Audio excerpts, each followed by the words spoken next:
Can you tell us when you speak about the four escapes, firstly, are you able to outline for us what those escapes are? And after I that, if sure, we turn to the yeah, I miracle, sure can. And well, I don't want to give too much away because I want people of to course. be interested. And a lot of people say the book should be a movie, and I don't disagree with them. I mean, in the back of my head, I suppose that's true. It would be Schindler's List on steroids, believe me. Or the movie The Brutalist is out. It's about a Hungarian refugee, Adrian Brody, who did a remarkable job in that movie, and it was Oscar nominated. But this movie would be, it would be The Brutalist on steroids because a lot more with the escapes and the action adventure, the hiding.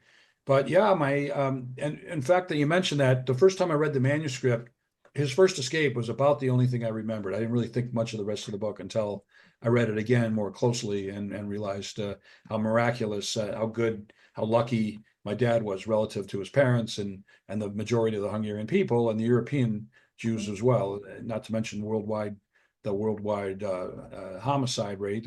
50 million people died in World War II. So it's not just 6 million Jews. We get through on the LGBTQ and the disabled, the elderly, the babies. Very disturbing stories.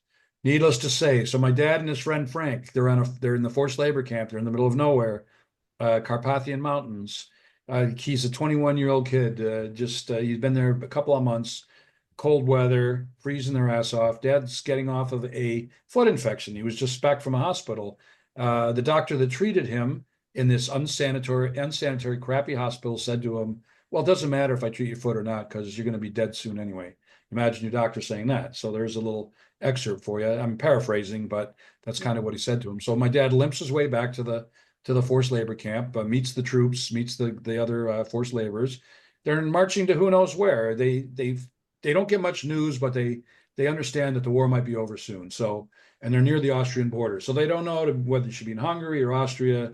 You feel like you're a Jew, you're screwed. If they're in Austria and Hitler and the Nazis win, you're dead, man. If they're in Hungary, I mean, they didn't know, Yeah. and the way it turned out with the Soviets, with the Russians winning in Hungary, most of the men that survived, 5%, by the way, of forced laborers survived.